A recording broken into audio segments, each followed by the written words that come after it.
Hi friends, நான் உங்கள் நண்பன் குட்டி. என்னுடைய தம்பி பையனுக்கு மொட்டடிக்க வேளாங்கண்ணி போயிருந்தோம். அங்கே போயிட்டு காலைல 4 மணிக்கெல்லாம் ரீச் ஆகிட்டோம். காலையிலே ஒரு டீயை குடிச்சிட்டு நாங்கள் வீட்டில் இருந்து செஞ்சு எடுத்துகிட்டு போன சாப்பாடை 7 to 8 மணிக்கு சாப்பிட்டுட்டு 8 to 9 மணிக்கெல்லாம் தம்பிக்கு மொட்டையை போட்டுட்டு அப்படியே பீச் ரோட்டில் நடந்து போயிட்டு பார்த்தா இளந்த பழம், நாவப்பழம், மாங்காய், உப்பு, காரம் போட்டு ஊற வச்சுருந்தாங்க. அதை சாப்பிட்டுக்கிட்டு பீச்சில் ஒரு குழியில் போட்டுட்டு அங்கேருந்து நாங்கள் கிளம்பிட்டோம்.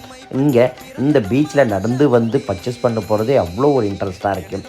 இங்கே நம்ம மெழுகுவர்த்தி ஏற்றி வேண்டுதல் பண்ணிவிட்டு அப்படியே அன்னை வேளாங்கண்ணி தாயை மாதாவை கும்பிட்டுட்டு உடனே மதிய வேளையில் நாங்களாக ஒன்றா சேர்ந்து வெள்ளை சாதம், சிக்கன் குழம்பு, செட்டிநாடு குழம்பு ஸ்டைலில் செஞ்சு சாப்பிட்டுட்டு அப்படியே எல்லோரும் மனநிறைவாக அன்னை வேளாங்கண்ணி கோயிலை எல்லாத்தையும் சுற்றி பார்த்துட்டு இதெல்லாம் உங்களுக்கு ஒரு வீடியோவாக டூர் மாதிரி விலாக் மாதிரி எடுத்து போட்டிருக்கேன்.